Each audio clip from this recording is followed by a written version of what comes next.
தன்னோட பொண்டாட்டி பாக்குறதுக்கு அசிங்கமா இருக்கான்ற விஷயம் அந்த கண்ணு தெரியாத மனுஷனுக்கு இப்பதான் முதல் முறையா தெரிய வருது.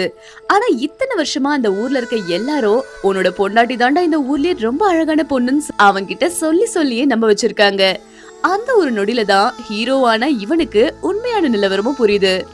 இத்தனை வருஷமா ஊரே அவனுக்கு பின்னாடி நின்னு நக்கல் அடிச்சு சிரிச்சிருக்காங்க அப்படின்ற மாதிரி கசப்பான உண்மையா அவனுக்கு தெரிய வருது. அவளோட வைஃபான இந்த பொண்ணும் அவளோட தோற்றத்தால சின்ன வயசுல இருந்தே எல்லாராலையும் ஒதுக்கப்பட்டவ. அவகிட்ட பேச கூட யாருமே இஷ்டப்பட மாட்டாங்க. அப்படிப்பட்டவ கிட்ட அன்பா பேசின ஒரே ஆளுனா நம்ம ஹீரோ மட்டும்தான். ஏன்னா அவனுக்கு தான் கண்ணு தெரியாதுல்ல.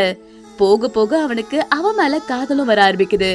ஒரு நாள் அவன் அன்பா செஞ்சு கொடுத்த சாப்பாட பாத்துட்டு சுத்தி இருந்த சில ஆளுங்கெல்லாம் சேர்ந்து இவனை வச்சு காமெடியும் பண்ண ஆரம்பிக்கிறாங்க. உன்னை கல்யாணம் பண்ணிக்க போற பொண்ணு ரொம்ப அழகுடா, அவளை பயங்கரமா லவ் பண்ணுடா அப்படின்ற மாதிரி பொய் சொல்லி இவனை இன்னும் உசுப்பேத்தவும் ஆரம்பிக்கிறாங்க. அழகான பொண்ணை கல்யாணம் பண்ணிக்கணும்னு ஆசைப்பட்டு நம்ம ஹீரோவும் அவனுங்க சொன்ன பொய்ய நம்பி அவளையும் கல்யாணம் பண்ணிக்கிறான். இந்த ஊரே அவங்களோட வாழ்க்கை எப்ப உடையுதுன்னு சொல்லி காத்துட்டும் இருக்காங்க. ஆனா எல்லாருமே ஆச்சரியப்படுற மாதிரி அவங்க வாழ்க்கை ரொம்பவுமே நிம்மதியா போகுது. அவங்களுக்கு ஒரு குழந்தையும் பிறக்குது. ஆனா ஹீரோவோட நிம்மதிய பார்த்து பொறாமப்பட்ட ஒருத்த உன் பொண்டாட்டி பாக்கிறதுக்கு ஒரு பேய் மாதிரி இருக்கா அப்படின்ற மாதிரி உண்மையும் போட்டு உடைக்கிறான். அன்னில இருந்த அந்த ஹீரோக்கு மொத்தமா மாற ஆரம்பிக்கிறான். கண்ணு தெரியலனாலும் ஊரே தன்னை பார்த்து சிரிக்குது அப்படின்ற எண்ணம் அவனுக்குள்ள வெறியாவும் மாற ஆரம்பிக்குது. ஆனா அவ எதை பத்தியும் கவலைப்படாம அவன் கூட நிம்மதியா வாழணும் அப்படின்ற மட்டும்தான் ஆசைப்பட்டா. ஆனா ஒரு நாள் கோவத்துல கண்ட்ரோல் இருந்த இந்த ஹீரோ அவளை கீழே தள்ளி வாய் அமைக்கி கொலையும் பண்ணிடுறான். போதை தெளிஞ்ச அப்புறம் தான் பயந்து போய் யாருக்குமே தெரியாம அவரோட உடம்ப ஒரு மலை உச்சில இருந்து கீழேயும் தூக்கி வீசுறான். ஆனா அவனுக்கு தெரியாது அந்த ஊர்க்காரங்க அது தூரத்துல இருந்து வேடிக்கை பார்த்துட்டு தான் இருந்தாங்கன்ட்டு. யாருமே அவனை தடுக்கல, ஒரு வார்த்தை கூட பேசல. இப்படி 20 வருஷமும் ஓடிடுச்சு. இப்ப இவங்களோட பையனும் பெருசாயி தன்னோட அம்மா எப்படிப்பட்டவங்கன்னு சொல்லி தெரிஞ்சுக்கிறதுக்காக ஊருக்கோ வரா. ஆனா ஊர்க்காரங்க எல்லாரும் உன்னோட அம்மா அசிங்கமானவ அப்படின்ற மாதிரி ஒரே பதில தான் சொல்றாங்க.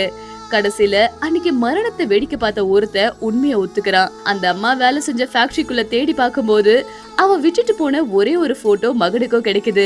அத பார்த்த உடனே அவன் அப்படியே உறைஞ்சு போய் நிக்கிறான். ஏன்னா அந்த போட்டோல இருந்த அவங்க அம்மா இந்த ஊர்க்காரங்க சொன்ன மாதிரி கொஞ்சம் கூட அசிங்கமாவே இல்ல. ஏன்னா அந்த ஊர்லயே ரொம்ப அசிங்கமான விஷயம் அவங்க அம்மாவோட முகம் கிடையாது, அங்க இருக்கிற ஊர் மக்களோட கேவலமான புத்தி தான் அப்படின்ற மாதிரி அவனுக்கும் புரிய வருது.